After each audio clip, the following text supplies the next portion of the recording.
L'histoire se répète lorsque les hommes en reproduisent les conditions causales. La RDC a connu 2 coups d'État, notamment en 1960 et en 1965. Le premier coup d'État du 14 septembre 1960 avait eu lieu en pleine crise politique opposant le président Kasavubu au premier ministre Lumumba. En ce moment-là, faut-il souligner, le Congo était officiellement et effectivement balkanisé, non pas par des insurrections, mais par 2 sécessions du Katanga et du Sud Kasaï ayant proclamé des États autonomes. Pire, alors que Kasavubu récupéra sa fonction présidentielle, le premier ministre Lumumba, lui, fut envoyé à la mort inéluctable au Katanga en pleine sécession. Le deuxième coup d'État a eu lieu le 24 novembre 1965. Le Congo était dévasté par multiples foyers de guerre. Les forces révolutionnaires du 64 avaient comme président Beignet. À l'est du pays, comme aujourd'hui, les révolutionnaires du Conseil national de libération Est et les Simba, conduits par Laurent Désiré Kabila, en collaboration avec les légendaires révolutionnaires internationaux Che Guevara, avaient lancé la guérilla en 1965.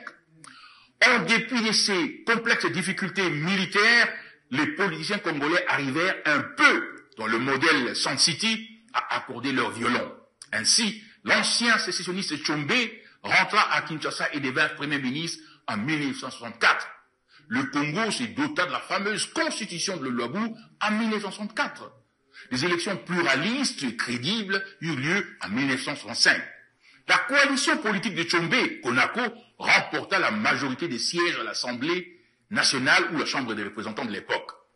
Donc, après 4 ans comme président, Kasavubu et son parti à Bako échouèrent aux élections législatives de 1965. Mais Kasavubu tenta un forcing.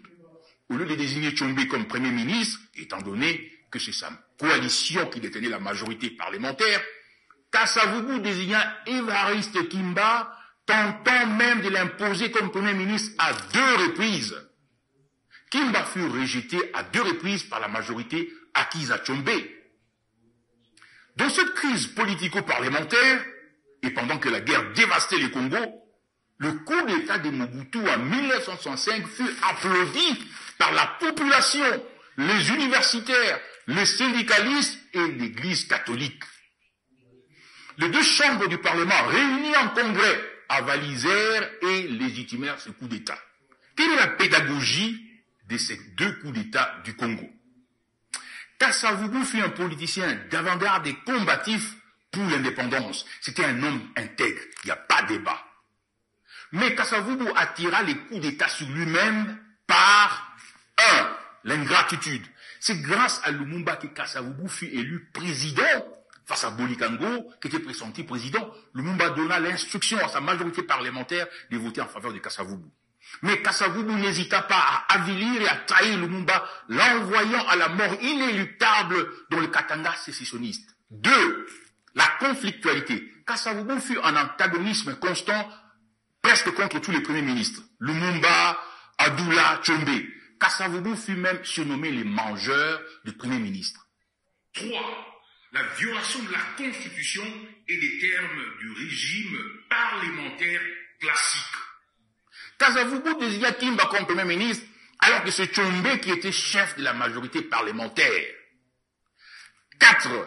Le déficit de républicanisme cohésif.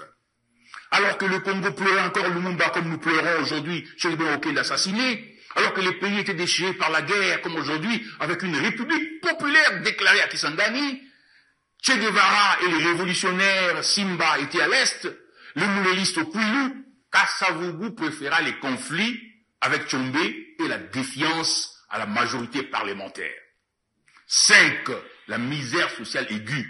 La destruction économique avait plombé le PIB du pays de 6 milliards de dollars américains en 1960 à moins de 3 milliards de dollars américains en 1965. Aujourd'hui, en plus de ces causes, il y a pire. L'érosion de la démocratie, un pouvoir égo-narcissique et phallocratique, comme on l'a vu dans plusieurs vidéos, la colonisation endogène par une horde tribalo-partisane prédatrice, avilissant la République. Alors se pose la question historique et monumentale de Lénine. Que faire?